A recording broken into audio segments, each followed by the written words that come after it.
Welcome to the Norm Podcast with Lance. and AJ. Parang, Start na ba? Start na. Okay. Nakapanibago, no? Parang 2 months ata tayo hindi nag-shoot, Ako na yung guest mo ngayon. Ikaw yung guest ko. Oo. Okay, so, nung huli ata tayo nag-usap, 31 ka pa lang eh. So, ngayon, 32 ka na. Anong connect na? Anong gusto mo sabihin? Ano? Kasi magba-birthday ka na. Kasi magbe-birthday na rin ako. So, 32 ka rin. so in a way, gagawin kita guest. Tatanong ko sa'yo. Bakit ako? Ay, Di ba dapat ikaw yung magba-birthday eh? O di, guest natin isa't isa. Sa bagay. Okay. So, So- mag-ano na kasi ako, magta-32 eh. So yun yung topic natin. Yun na lang topic natin. Thir- What it feels like to be in our early 30s. Ganun. Mga 30, 32. 30, 31, 32. Yun lang naman yung 30s natin na... First time ko kasi maging 30s eh. Ako rin eh. First time kong maging 32 eh. Nung July eh. Nung ano kasi, nung 20s, parang 29 versus 30, ang laking difference eh. Anong difference ng 29 versus 30? Parang, hindi mo na pwedeng sabing bata ka pa eh. Kaya parang full grown adult ka na. Like parang wala nang excuses na parang adulting ako, ganun. Parang, dati kasi parang tinitingnan ko lang fun, ganun. Ngayon parang tumitingin na ako more into the future. Yan bang realization mo ngayon? Oh. Dahil 32 ka na? Hindi pa, 31 pa Ay, lang ako. magte-32 ka Well, na. pag na-publish 32 O na kaya ako. nga, 32 ka, iyan natin na establish na natin na Sige. abot ka ng 32. Abot ako Oo. 32. Ayun. Let's say 32 na ako. Ayun. Hindi, ako na lang magtatanong. Sige. Kasi birthday mo eh. Ah, So, yun na yung topic natin. Birthday or age siguro. So, parang naninibago ako ngayon. kasi 2 months kami Ngayon lang ulit muna ako. Kasi nagkasakit kasi ako eh.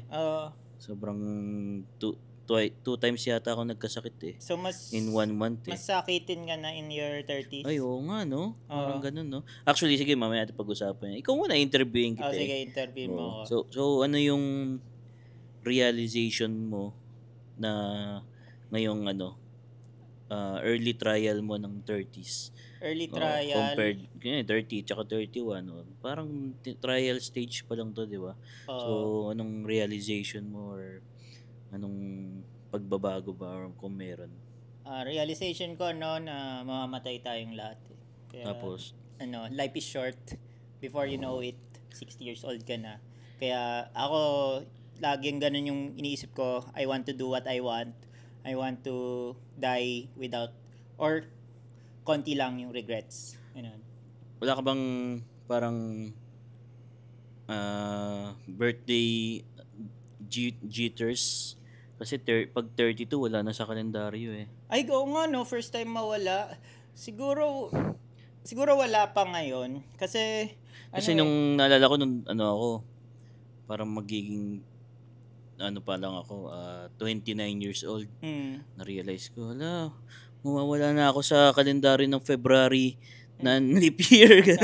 Tapos, yung 29 na, mawawala na ako sa mga, sa leap year ng February. Tapos yung 30, mawawala na ako sa mga months na may 30. Ako hindi ko, kasi parang okay lang sa akin na tumanda ako. Parang iba-iba kasi yung mga advantage pag bata Ano ba advantage ng matanda? Pag matanda ka, parang hindi ka na masyadong papagalitan ng parang hindi ka na pwede, di ba pag bata ka, kailangan mo pa magpaalam lagi para gawin yung mga gusto mo.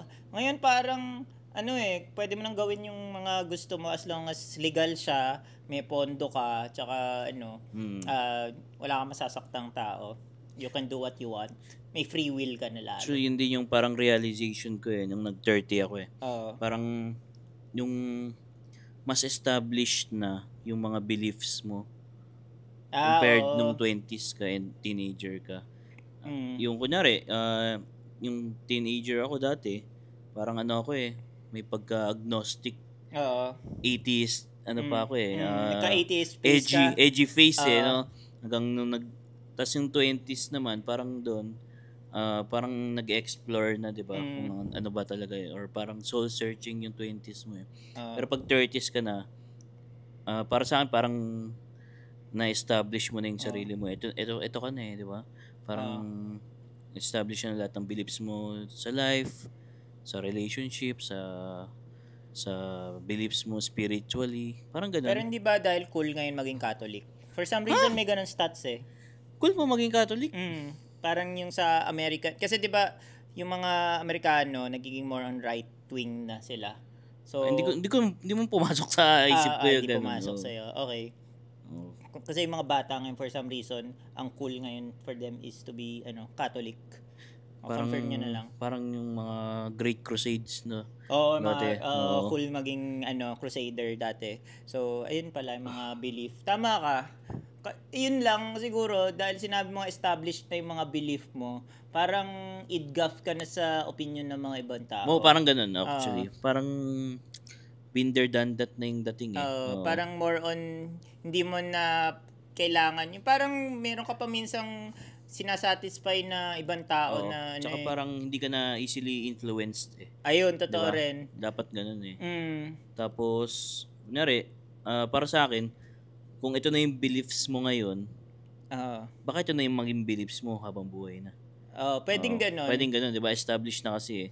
Kunyari, kung DDS ka before, nung 20s ka pa, tapos hanggang ngayon, DDS ka, baka hanggang mamatay ka na, DDS ka na, ganun. Posible. Pag hindi, may exception dyan, kung hindi ka growth mindset, malaki chance, kung ano ka nung 20s, ganun ka na rin forever. Pero kung growth mindset ka, continuously nag-i-improve ka. So, pwede pa magbago naman. Pwede ka pa magbago for the better. For the better, pero mas maraming ang yung pag nga ganun, marami na kasing acne 'di ba? Alam ko na 'yan pag 30s. Kaya parang hindi ka na rin, yun yung pros and cons, 'di ba? Yung pro noon, mas established na yung beliefs mo, yung con, pag mali yung beliefs mo or parang medyo against most people, hindi na siya magbabago forever, ganun. Pero para sa akin, parang mas important na established na yung beliefs mo eh. Kasi mas guarded na yung kung sino ka talaga eh. Yun din isa. Kasi, di ba pag 30s ka na, ikaw na yung adult in the room eh, sa mga settings, di ba? Anywhere. Yung mga parents kasi natin, mga magre-retire na, going in their 60s. So, in a way, tayo na yung bagong adults. Ang weird sabihin, pero pag sinabi yung ay mga matatanda, ganito sabi, yung pala tayo na yun. Tayo na pala yun, no? Imagine yung mga workforce ngayon, Gen Z, yung iba, pinanganak 2000, 2005, 2002, diba? Oo. Magkakilala na tayo nun eh. Classmates na tayo nung panahon. May bulbul ka na ata nun eh. Diba? So, parang masyado seryoso tong podcast na to ngayon. Ba't ba nagiging serious ka na? Dahil ba 32 ka na? Dahil siguro pag age ang usapan talaga eh. Kasi pag 30s talaga parang, ewan ko, parang iba yung, imagine mo kung ganito na tayo ngayon 30s, what if maging 40s pa, di ba? Ako nga, looking forward din ako sa 40s eh, parang feel ko mas masaya. Kasi sa buhay ko, yung personal take ko, parang pasaya ng pasaya. So kahit matanda ka na, masaya ka pa ganun. Sana, kasi pag tinanong mo ako, nasa happiest point ako ng buhay ko ngayon eh. Bukas. Baka mas masaya pa ako. Happiest era. Kahapon. Ha? Parang mas masaya ako ngayon kaysa kahapon. Ba't ang serious alam ko may sayad ka na siguro. Masaya ka pa lagi. Hindi naman masaya lagi. Siyempre may mga dip din. Pero in general, parang mas papunta kasi ako sa mga gusto kong gawin sa life. Ano pang mo? Ako siguro physically. Physically, ewan ko, naalala mo yung January, tayo, 31 na tayo na, di ba? Tayo yung pull up challenge. Di ba malakas ka pa noon pag pull up mo? Parang na wrong form ako noon, di ba? Tapos parang nag-PR tayo noon, sinagad natin yung pull ups natin. Sumakit yung leg ko. Tapos hanggang ngayon masakit pa rin siya. Ganun? What? Oh my God. Baka dapat pa-check up mo na yan. Hindi ko naman nararamdaman nung 20s ako gano'n, nung nag-workout na tayo nung 20s. Tapos pag pakinggan mo to ulit, masakit na pag masakit pa rin yung likod mo. Itong leg ko dito sa part na to. Tapos minsan, totoo pala yun. Akala ko yung iba parang nag-exage lang or kulang sa exercise. Pero, totoo pala yung sumasakit yung likod mo for no reason. Yung lower back, ganun? Oo, ewan ko siguro sa tulog or what. Sa maling twist lang ng muscle, ganun. Sumasakit. Ngayon nga, nag-workout ako, di ba yung kwento ko sa'yo? Every workout ko, nagkakasakit ako eh. I don't know bakit ganun. Oo nga eh. So baka kung gusto yung AJ, kung nakikinig ka ngayon, AJ, past AJ to, masakit pa rin yung leg niya. Oo, hanggang ngayon pa-check up mo na yan kung masakit pa rin future AJ. Pa-check up mo kay Trish. No? So meta. So yun ang mga cons siguro. Pero nagma-muscle loss talaga pag 30 and above. Ganun ba? Oo, may ganun daw eh.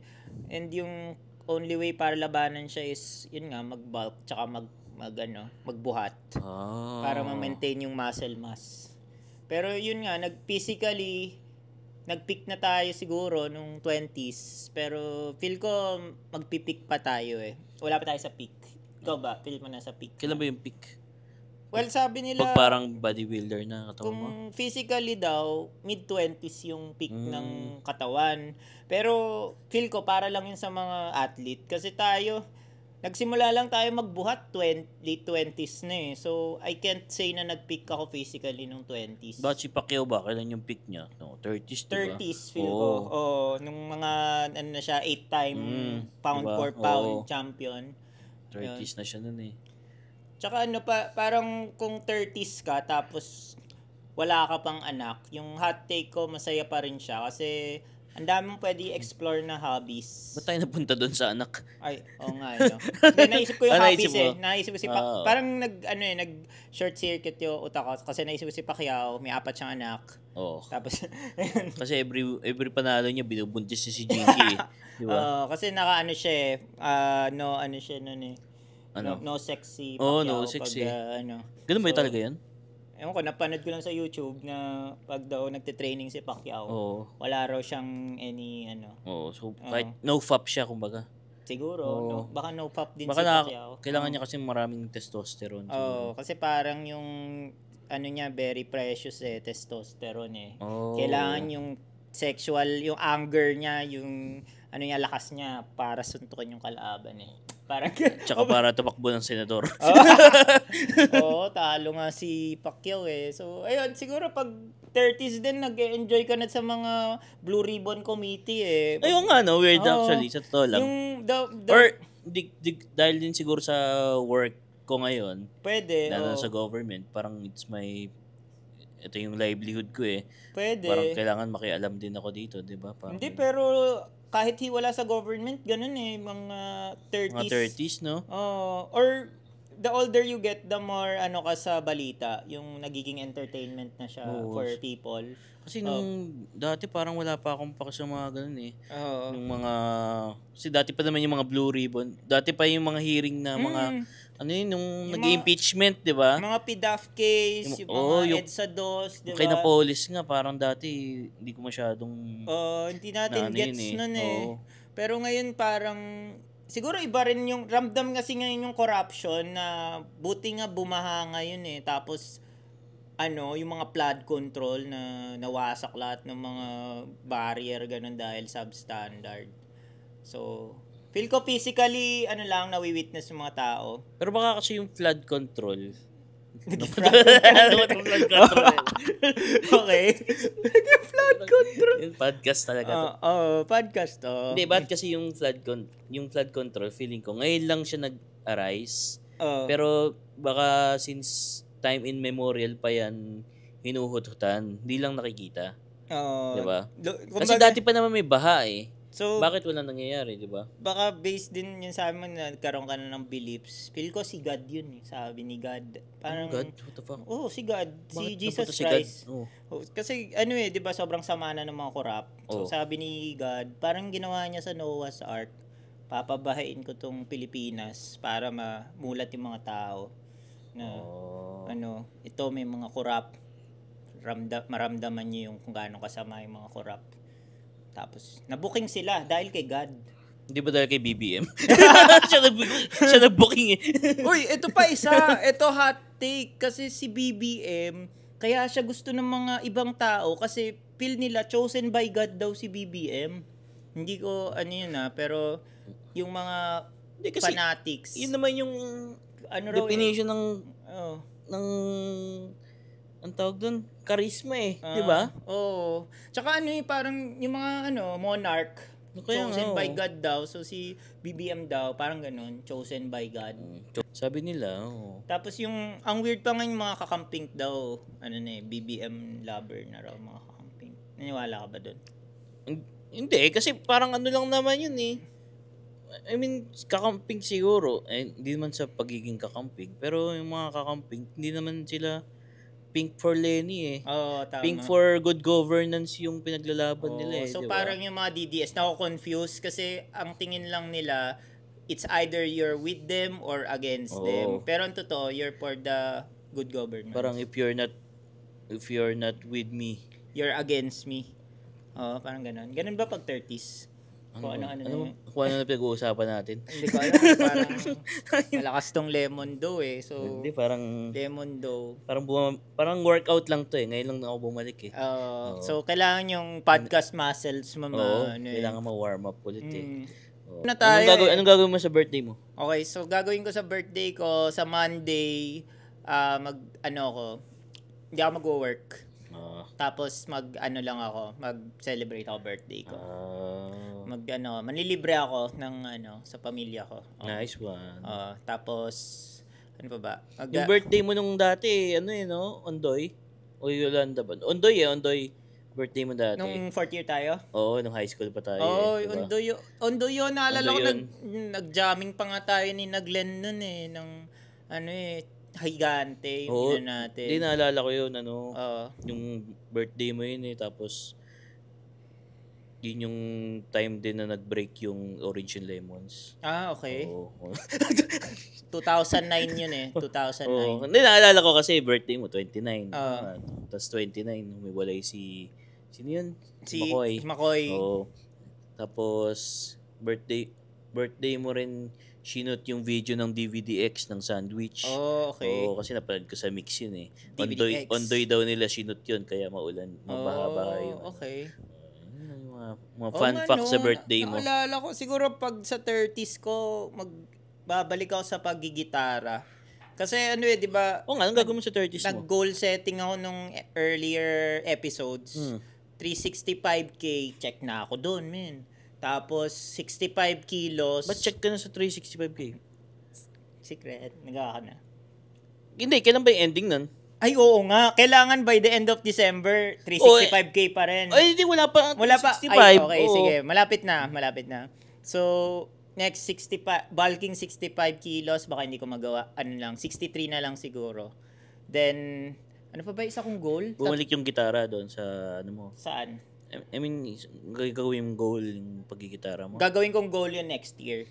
Na gumaling ulit sa paggitara. Mindset lang yan Feel ko mas marami ng resource ngayon. So, mas madali nang maging expert sa paggigitara. So, wait, ano ba yung tatlo kong goal? Naalala mo ba? 3 yun 52 episodes ng podcast.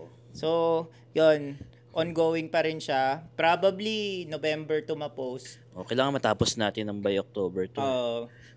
Pwede ko ba i-flex yung gitara ko sa... Sige, flex mo. Wala man tayong topic na matino ngayon Matinong topic. So, ito yung gitara. Teka, mic. Ito yung gitara ko. So, ano pangalan ng gitara mo? Sige. Si Clementine. Ay, Orange and Lemons din yun nabanggit mo si yung Orange and Lemons Kaya, So, ito si Clementine, yung gitara ko. Okay, sige. Yan lang, pag-usapan na natin yung sige, gitara ko. Sabi mo 30s di ba? So, sa 32 onwards, gusto ko mag-improve. Ilan taon ng gitara mo? 7 years old na 7 to. 7 years old, Going 8 years old. Kasi binili ko to, nung gumraduate ako sa law school, regalo ko to sa sarili ko. Nung binili Magkano yan? 28,000. Kala ko 30 Sayang. So, binili ko to, hulugan pa nga 1 year to pay. Gumraduate kasi ako 2017, tapos... Yan ba yung nabali? Ay, hindi to yung nabali. Pero, siya, Nabili ko to, ang tagal ko na itong tinitingnan sa Harrison Plaza pa. Imagine wala ng Harrison Plaza. Kung alam niyo yung Harrison Plaza. Ito na lang yung memory ko sa Harrison Plaza. JB. Sa JB Music, Tapos... Ba't pupunta ka ng Harrison Plaza? Kasi yun lang yung mall malapit sa Lasal eh. Okay. Ay, oo nga. Robinsons. Kasi nung lumipat ka dito, sarado na yung Harrison. Hindi. Pandemic ako nun. Before pandemic, 2019, bukas pa. Bukas pa. Oo. Pero hindi na siya yung... hindi mo Kasi nagsara siya pandemic di ba? Oo. So, ayun, binili ko to kasi ang cute niya eh. Tsaka, gusto ko yung brand Martin yung brand niya. Then, kasing liit nung gitara ni Ed Sheeran. So, anong gift mo sa sarili mo ngayong birthday mo? Gift ko sa sarili ko ngayong birthday ko. 32nd birthday mo. Andun sa harap ko, ref. Bumili ako ref. Birthday gift mo. Kala ko si Charlene eh. Ayun, yung greatest Sabi mo, kakarap ko. Life gift ko si Charlene, yung producer ng Dorm Podcast. So yung ref very adult na. Very adult. From ito na 8 years ago na laruan, gitara, to rep, adulting na talaga. Ganda nga ng ref mo eh. Anong brand? Pati yung ref no? Wala nang matapik ka. Yung rep ko, Kondura. Kondura, wow. Yung heritage, yan. Branded. Pinoy brand yung Kondura. Yun yung fun fact. Sabi sa akin ng salesman, yan po yung brand na high quality pero local brand. Local brand na Kondura? Yun sabi nung salesman. Baka nung sales stock ka niya. Baka nga. Tapos, di ba tayo dati nag-aaway pa tayo ng hindi naman away pero yung parinigan, yung tawag sa ganun? Ano ba yung sa tubig? Pag hindi nadidefrost. May Defrost. passive-aggressive, pa tayo nun eh, yung pag hindi nadidefrost. Ako nagdi-defrost na kaya. Kaya nga, ikaw yung may passive-aggressive. Hindi ako may passive-aggressive si Sir Ian. Sir Ian pala. Pero anyway, dahil nga ayoko na magkaroon ng ganong situation, auto-defrost siya. Paano auto-defrost? Hindi na siya nagyeyelo. So, freezer pa rin yung taas niya pero hindi na siya nagyeyelo na tulad sa luma nating ref.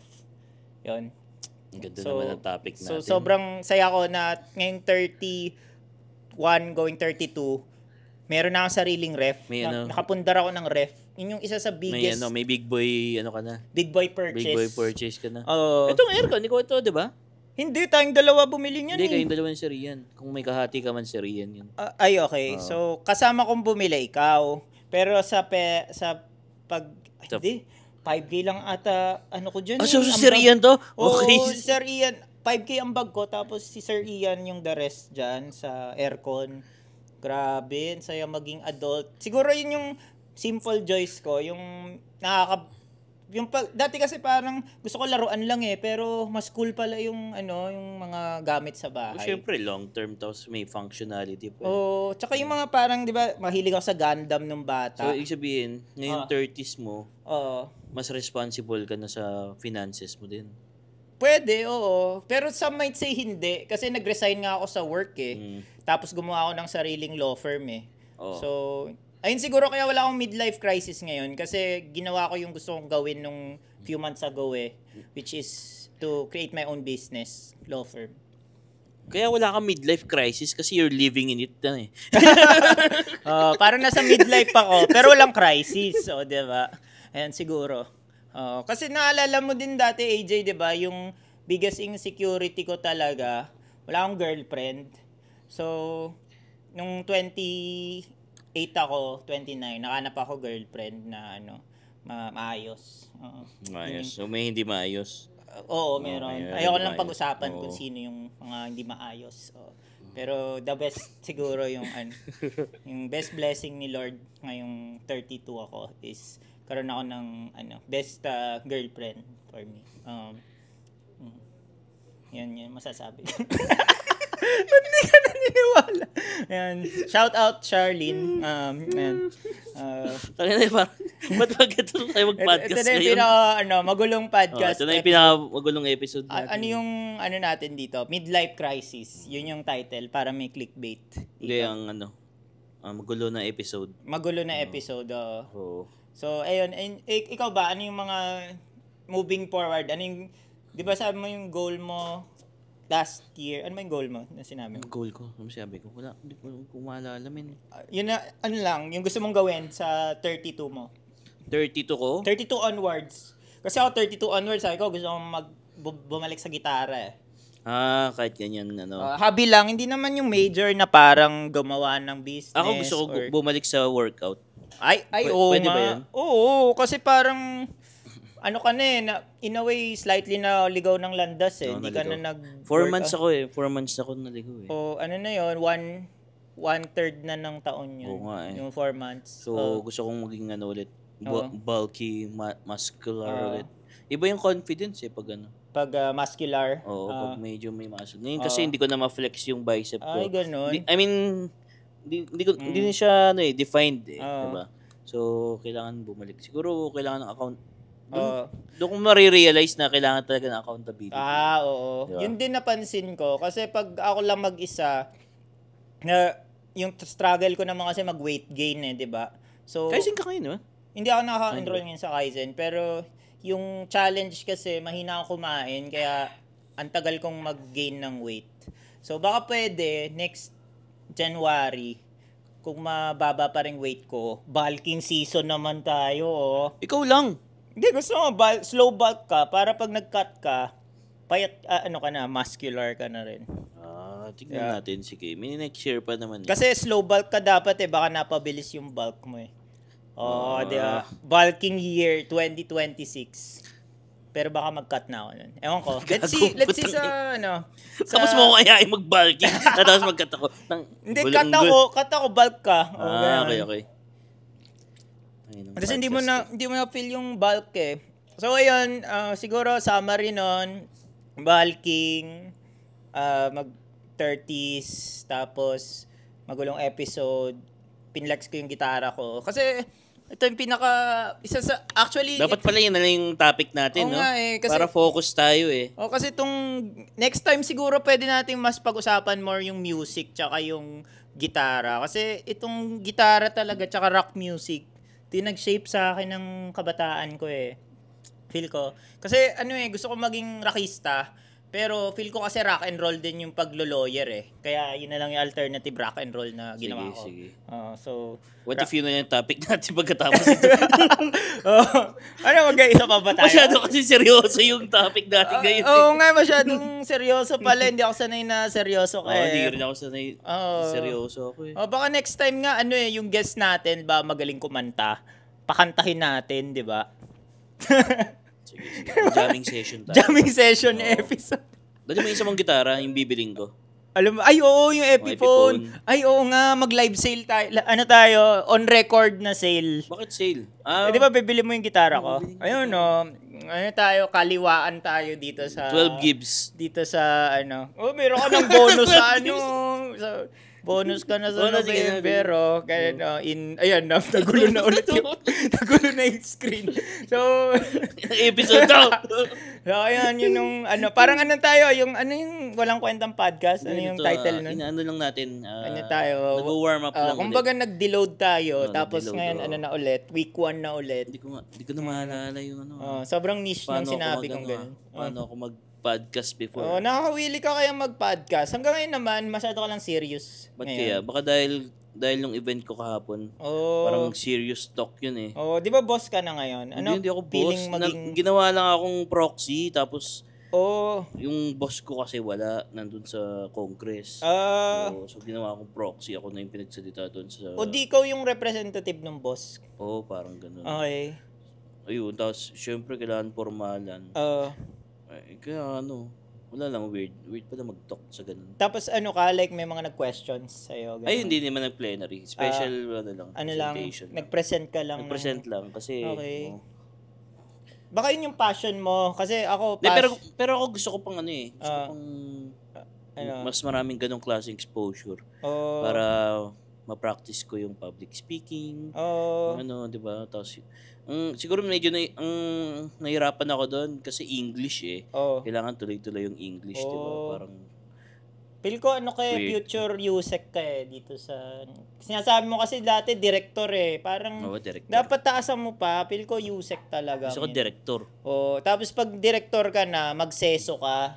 Yung career executive, SO. Hindi ko alam yung S tsaka O. Ano yung SO? CSO? Seso. Career Executive Service Officer? Yun, Ewan ko, di ko alam. yun, seso. Para, executive ka. Executive. Para ikaw yung pinaka-boss. Anyway. So yun yung aming update episode. Parang siguro first half siguro. Mid. Ano ba? Nakamid na ba tayo? Nakamid na tayo. Episode 30 plus na to So probably 3/4 na tayo. Pag na-publish to, 3/4 in na tayo. Mga 52 episodes na tayo. Yes. Okay lang akong sa mga viewers na ito yung list na napakinggan nila. Oo nga, no? Ano kayong list? Oo nga. Tingnan ko mamaya. Ano yung list episode? Kasi yung... Hindi ko alam yung mga stats Wala pa alam sa stats kasi parang ano lang namin to ni AJ Excuse para mag-catch up. Gano'n. Hobby namin Tsaka, tagdun diary, di ba? Diary. Live diary. Kasi 2025, alam mo, ito yung pinakamaraming transition Pansin ko sa society, sa personal life natin, professional life. Sa politics. 2025, pansin mo, may talaga, shake up. Nangyari, no? May shake up sa universe for some reason. May mga namamatay, di ba? Tita ko namatay. Charlie Kirk namatay. Pwede yan. Langas, no? The fuck?